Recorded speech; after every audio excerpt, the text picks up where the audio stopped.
اسی طرح مشاجرات صحابہ بنو امیہ والے مسئلے پر اب بس کرتے ہیں، ہم لوگ بھی سن سن کر تھک چکے ہیں.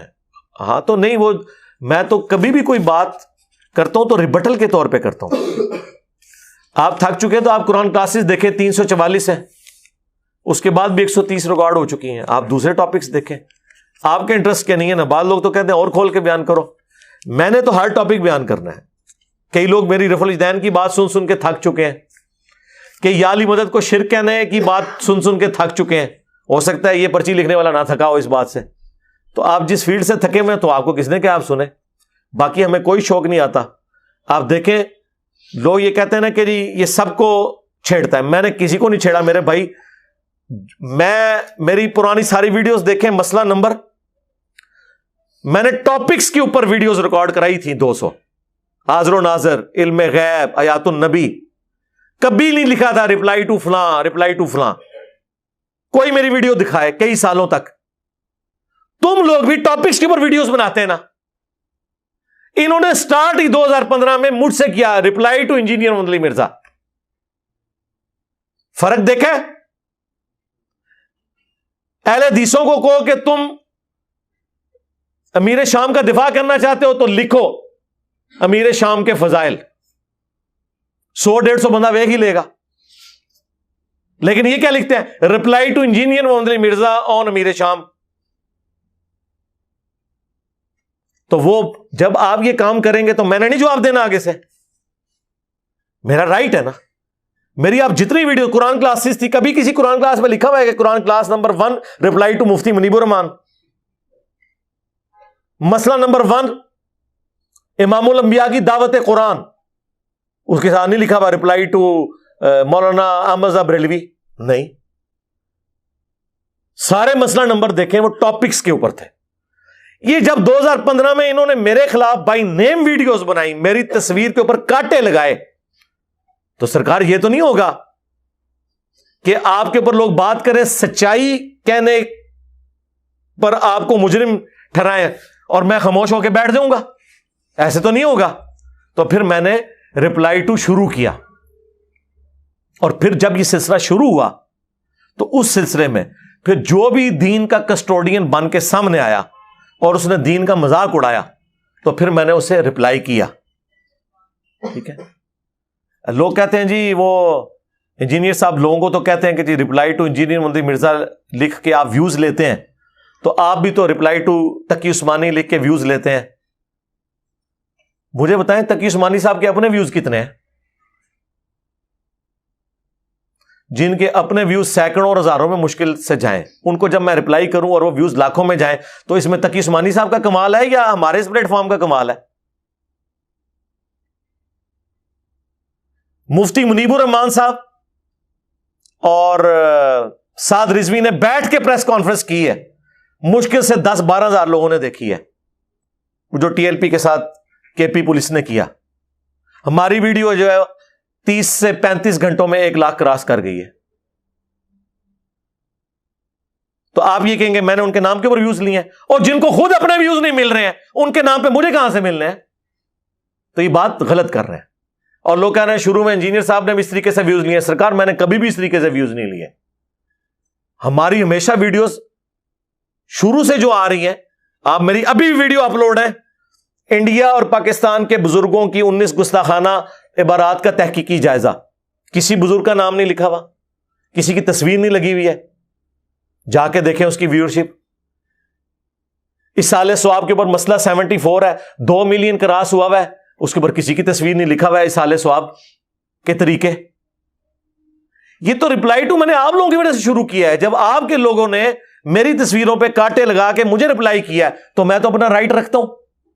پھر میں نے ان کی تصویریں لگائی ہیں. رفع الیدین پہ میری ویڈیو ریکارڈ ہوئی ہے، بتائیں میں نے کس مولوی کی اس میں تصویر لگائی ہوئی ہے؟ رفع الیدین سے متعلق فرقہ وارانہ نظریات کا تحقیقی جائزہ. اتنی سمپل اردو لکھی ہوئی ہوتی تھی، نہ کسی مولوی کی فوٹو ہوتی تھی، نہ نیچے رومن میں کسی کو ریپلائی ہوتا تھا. اس ویڈیو کی وجہ سے جب آپ کے مولویوں کو پسو پڑ گئے کہ ان کے فرقے کے لوگ ان کو چھوڑ کے چلے گئے، پھر آپ لوگوں نے مجھے ریپلائی کرنا شروع کیا. تو سرکار پھر میں تو آپ کو پتا ہے، ہاں نہ تو پتہ ہی نہیں تھوڑا واسطہ کس بندے نال پہ ہے. تو میں نے پھر اس رپلائی کے اوپر رپلائی کیا ہے. مجھے کوئی یہ نہ کہے کہ میں نے کسی کی تصویر لگا کے ویوز لیے ہیں. میں یہ دعویٰ کر سکتا ہوں کہ مولویوں نے میری تصویر کے اوپر ویوز لیے ہیں. اب اگر میں لگا رہا ہوں یا میں ان کو رپلائی کر رہا ہوں تو ان کی باتوں پہ ہے, اور میرا ٹریک ریکارڈ ہے. سرکار یوٹیوب تو نہیں جھوٹ بولتی نا. جائیں 12 سال پرانی میری ویڈیوز دیکھیں, مجھے کبھی کسی مولوی کی تصویر دکھائیں, کسی ایک مسئلہ نمبر کے اوپر دکھائیں. آپ لوگوں نے فتوے لگائے, آپ کے مولویوں نے. پھر میں نے رپلائی کرنا شروع کیا کہ یار اب یہ ایک بندہ بولا ہے.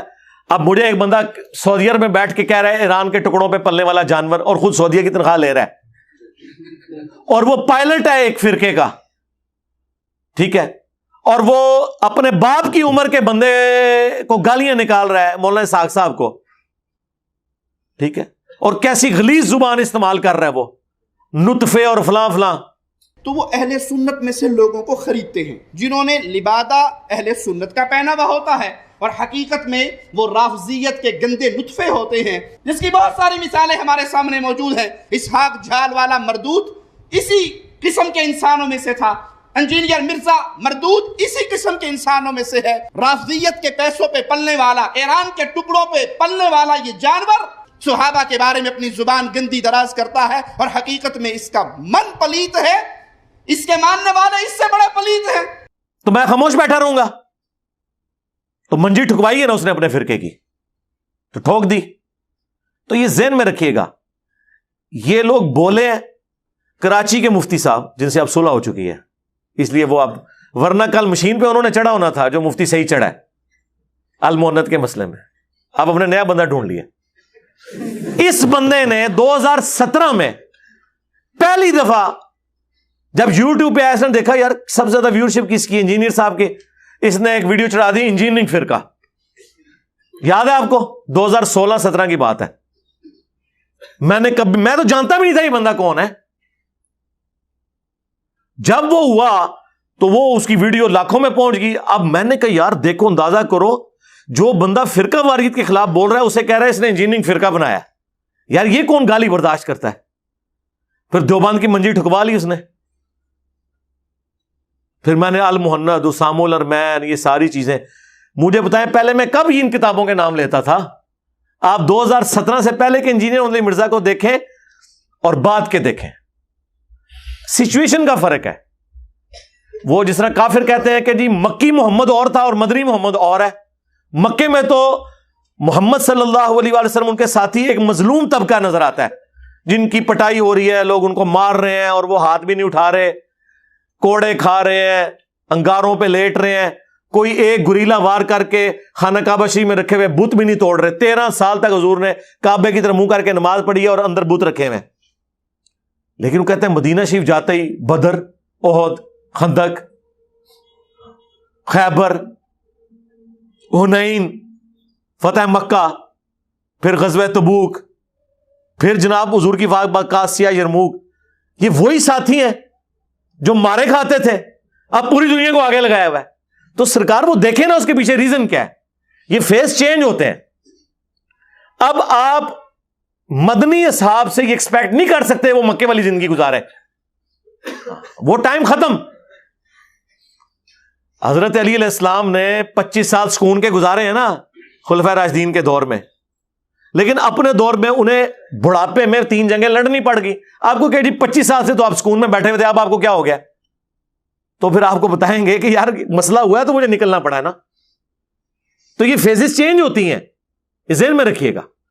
تو 2017 کے بعد مزید چینج ہوئی, مینلی 2015 سے جب میرے خلاف کلپ آنا شروع ہوئے مولویوں کے, اور میری تصویر کے اوپر کانٹے مار کے, اور پتہ نہیں انہوں نے گستاخ اور یہ لکھا. دیکھیں نا یار, آپ علمی اختلاف لکھیں, ہمارا ابھی بھی دیکھیں ویڈیوز چڑھ رہی ہیں, حافظہ اللہ لکھا ہوتا ہے ساتھ. یہ مفتی سعید نے کتنی گستاخی کی حدیث کی, لیکن میں نے کیا لکھا ہے, رپلائی ٹو دیوبندی مفتی سعید حافظہ اللہ.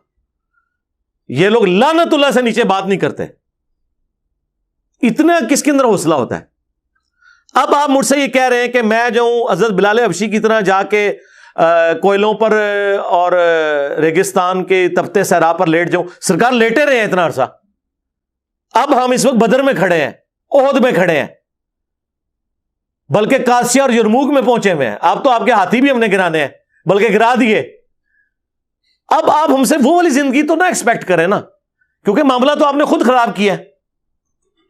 بھائی کس نے کیسے روم کو کہا تھا کہ 1.5 لاکھ کا پورا لشکر لے کے تو عرب کے بارڈر پہ آ جائے؟ نبی اسلام کو تو مدینہ شریف میں بیٹھے ہوئے تھے، اس نے ایویں بدماشی کی، اچھا یار یہ تو پورے عرب میں ایک بادشاہ آ گیا ہے اور اس نے پورے عرب پہ تو یہ لگتا ہے باہر بھی نکلے گا. وہ اس لیے سوچتے تھے کہ خود انہوں نے بھی یہی کیا ہوا تھا، تو انہوں نے کہا یہ تو انقلاب باہر ایکسپورٹ ہوگا تو ادھر ہی دبا لو. تو وہ عرب کے بارڈر پہ آ کے 1.5 لاکھ کی فوج لے کے بیٹھ گیا کہ اب بھی کلا کما کر دیتے ہیں ان کا. اور وہاں سے جناب وہ نبی علیہ السلام کے قاصد کو بھی قتل کر دیا جب حضور نے قاصد بھیجا اپنا. اور اس زمانے میں قاصد کا قتل تو اعلان جنگ ہوتا تھا. حضور 30,000 صحابہ کو لے کے نکلے، وہ وہاں سے بارڈر چھوڑ کے بھاگ گئے. پہلے وہ بدماش بنا ہوا تھا، ٹھیک ہے. جب نبی علیہ السلام نے رپلائی ٹو کیا نا، رپلائی ٹو کیسرے روم پر دم دبا کے بھاگا. تو سرکار اب آپ یہ کہیں گے جی اس سے پہلے کیوں نہیں؟ نبی علیہ السلام تو خاطی لکھ رہے تھے، صرف فوج لے کے کیوں پہنچ گئے؟ ظاہر ہے جی انہوں نے غلط حرکت کی ہے تو یہ تو ہونا ہے نا. پہلے تو ہم مسئلہ نمبر ہی ریکارڈ کرا رہے تھے، دعوت ہی دے رہے تھے. جب آپ کاٹے پھیریں گے اور آپ ونریبل کریں گے، ہمیں گستاخ کہیں گے، تو آپ کیا ایکسپیکٹ کرتے ہیں کہ میں رپلائی ٹو نہیں کروں گا؟ ٹھیک ہے، تو یہ بالکل جھوٹ بولنا بند کریں.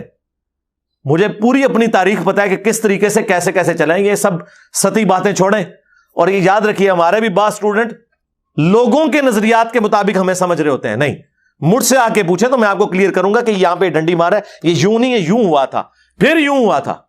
ابھی میری ویڈیو انہوں نے کاٹی ہوئی ہے کہ جی یہ کہہ رہا ہے کہ امام کعبہ بھی قرات میں غلطیاں کرتا ہے اور کئی جگہ میرا سلپ آف ٹنگ ہے وہ اس میں لگایا ہوا ہے، اور وہ کہہ رہے ہیں دیکھو یہ خود غلطیاں کر رہا ہے اور امام کعبہ کے بارے میں بات کر رہا ہے.